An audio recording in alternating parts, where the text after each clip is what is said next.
네, 안녕하세요. 킴쌤입니다. 반갑습니다.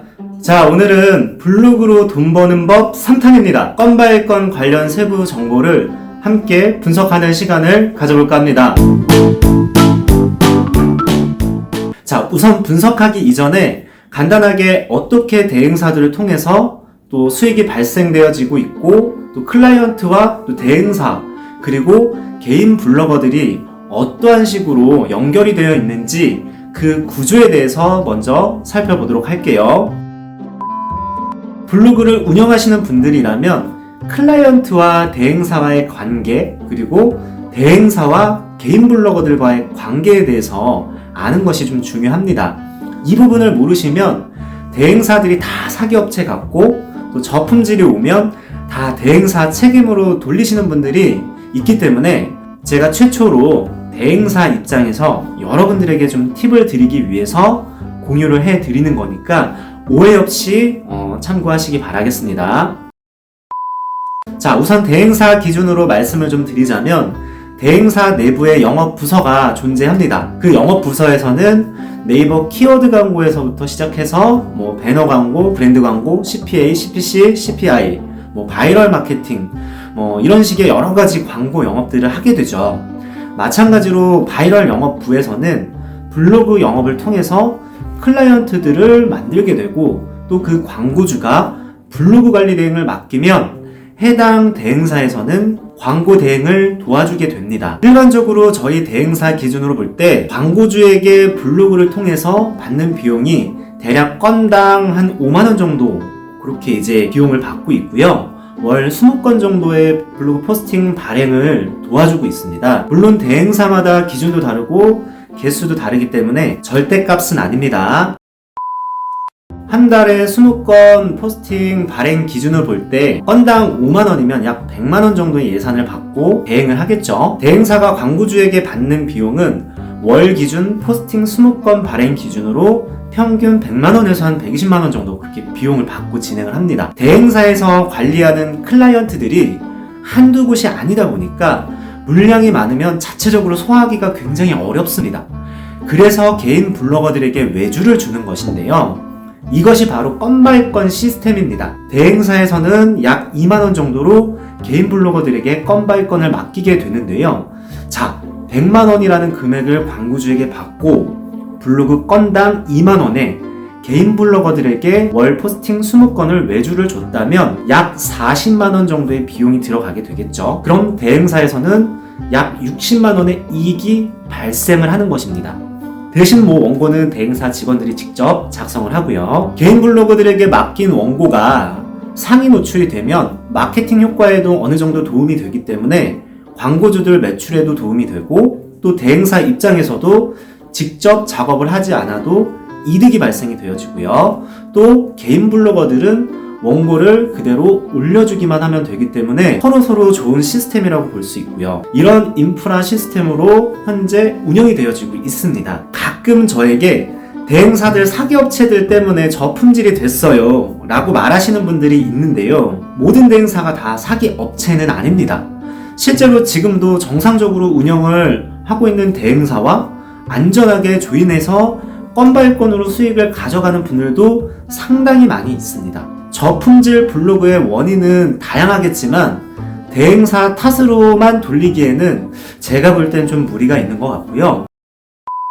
그래서 블로그를 통해서 안전하게 롱런할 수 있는 방법들 몇 가지에 대해서 대행사 입장에서 한번 좀 분석해서 공유를 해드리도록 하겠습니다. 첫 번째, 대행사 커뮤니케이션 하는 방법. 자, 대행사와 건바이건으로 커뮤니케이션 하실 때는 반드시 유의하실 게 있습니다.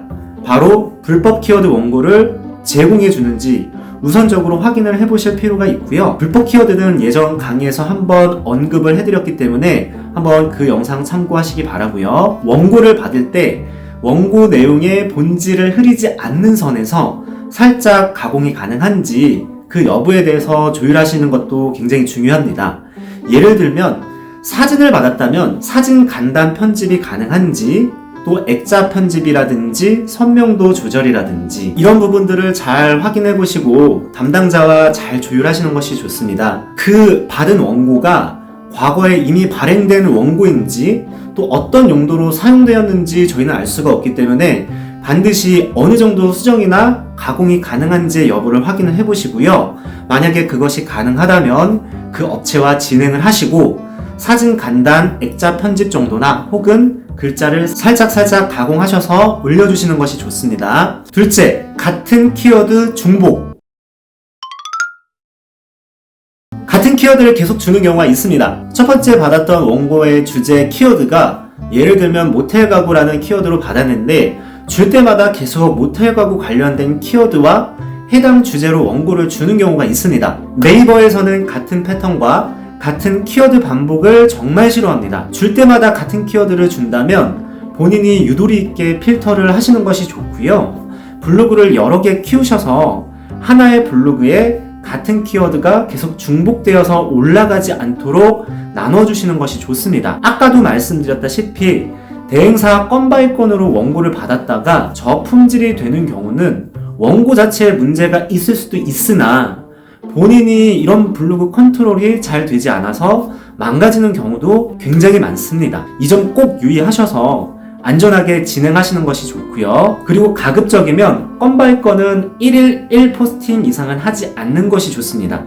당장은 문제가 없더라도 저번 강의 내용에 언급을 해드렸듯이 과다 문서로 네이버에서 필터링 과정을 거치실 수도 있습니다. 욕심이 있다면 블로그를 여러 개 키우셔서 하루에 블로그 하나당 하나 이상의 포스팅만 발행이 되실 수 있도록 가급적이면 조율을 해 주시는 것이 좋습니다. 세 번째, 대행사 건 바이 건 시 유의사항.